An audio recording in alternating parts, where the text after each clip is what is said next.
Hey guys, today I will be replacing the ignition coil wire harness due to a rodent issue where they bit into the wire. This is the tools that you'll be needing. This is a 10mm socket, 3/8, and this is the extension that I'm using. It's a 3-inch extension.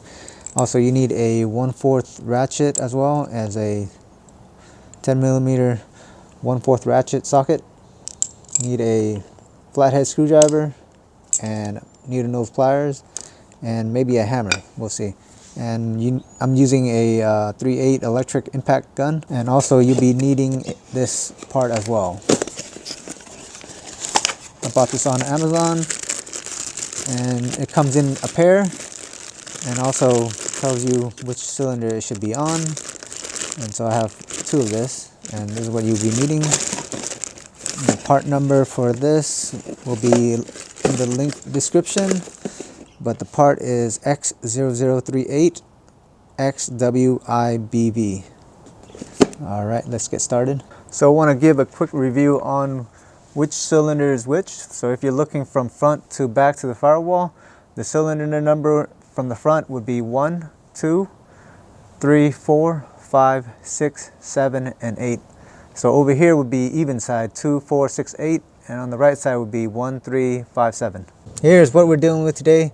The other day the rat created a nest right here using the firewall insulation, and in the process of cleaning this part area out, I noticed the cylinder number 2 wire was cut, and it was throwing a misfire code cylinder number 2. So we will be replacing the ignition coil wire harness right here today. First, you're gonna remove the clip right here. There's 1 and there's 2 right here that you got to remove. So what I do is I get a flathead screwdriver. I'm going to pry between here and I'm going to break it open and loose. You're going to remove that. Same with this side. Next, you're going to remove the ignition wire from the ignition coil. Just pull this thing down to pop it off. There's 4 of them. 1, 2, 3, and 4. And then you're going to remove the ignition coil wire connector right here on the top. There's 4 of those as well. Then you're going to remove this safety pin and disconnect it from this big connector.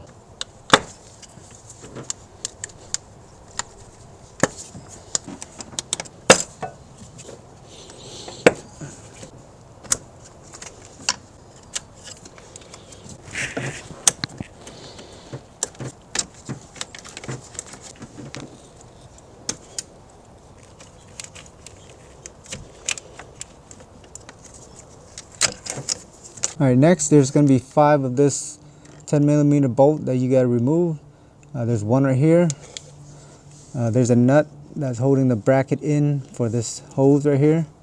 So you're going to have to remove the nut and then remove the bracket, and then the bolt is in the back, so you got to remove the second one right here. The third, the fourth, and then the 5th one is back there. It's very deep in there. You need a 1/4 ratchet with a 10mm socket to remove that last bolt in the back. So that's what we're going to do.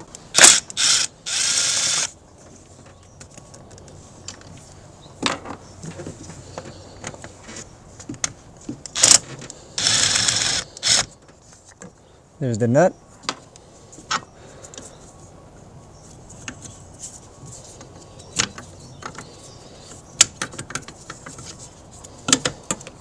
There's the bracket.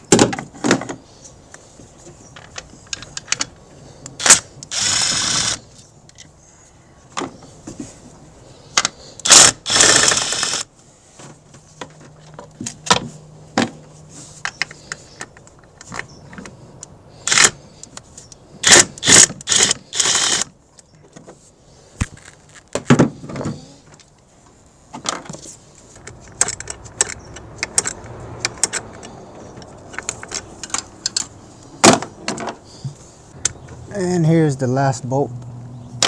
After that, just make sure you have room to clear this to remove this part out. There you go.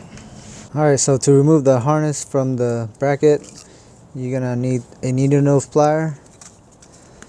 You are gonna pinch this one and this one on the side to take it out from the bracket.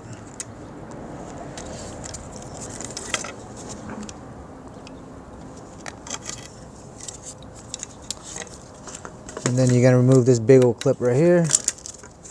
Just get your flathead screwdriver, pry it, and then it's removed.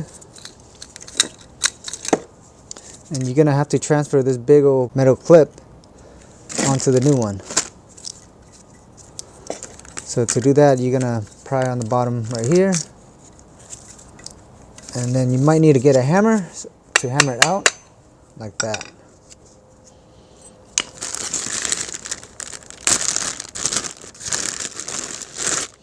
And here is the new wire harness. You're gonna transfer the clip to the new one.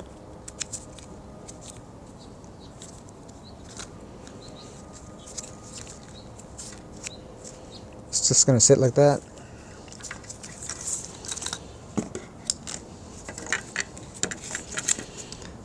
There you go. And this would be cylinder 2, 4, 6, and 8. So make sure it's number coordinated. So 2 is right here, 4, 6, and 8. Alright, let's put this back. You're gonna need to put this metal piece in first. Seems like it's not going in. So hammer it down. This wire connector is gonna hook into the back right here. It's gonna swing over. So 2,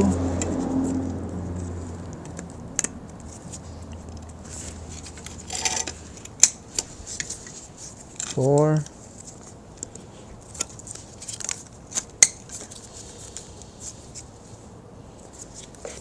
6, and 8. A little tight over here. There you go. And as you can see, it's color coordinated. So you see it's black, brown, red, and yellow. Then black, brown, green, yellow. So blue, and then this one is purple. Now we're gonna put it back. Putting it back is just in reverse order, so I don't think I need to show you that.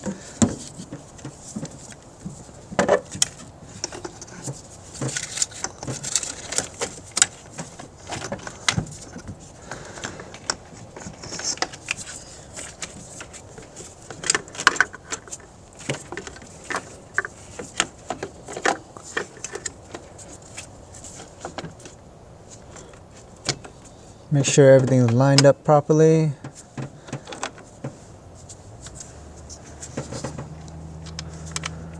And then put your bolt back in. Hand tighten it first so it stays in place. Make sure this is put back properly. You only put it one way. This one's going down, not the opposite.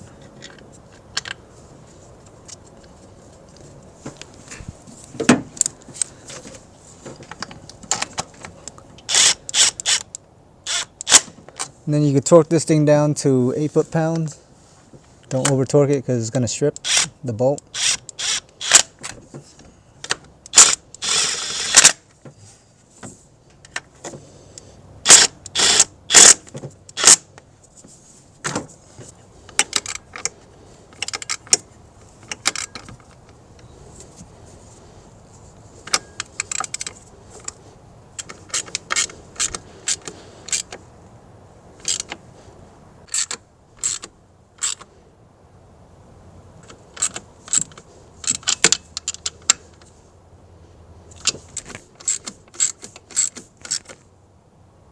Put back the bracket and the nut and tighten this 8 foot-pound. Now plug back your ignition wire. Make sure it's in the right spot. Make sure it's snapped in place too as well. And then connect the big wire right here. And then connect the big connector. And then insert the safety pin. Now it's done, I'm going to turn on the vehicle and see if the misfire is still there. Alright, as you can see, here's the misfire P0302, cylinder 2 misfire. And that's the only one. And the check engine light is on as well. I'm going to erase it and then I'm going to recheck as well.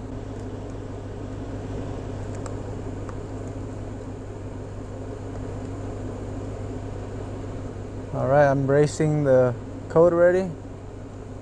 I'm gonna go ahead and drive it around and see if the check engine light come back on. All right, so I just drove it for a couple of miles now, and as you can see, the check engine light is off.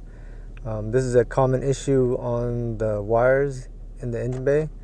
Rodents will get in and create a nest and chew it up, or squirrels sometimes get in there and chew up the wires as well. So just be on the lookout during winter, and don't park your car on the outside, or else rodents will get into your engine and start chewing up all your wires.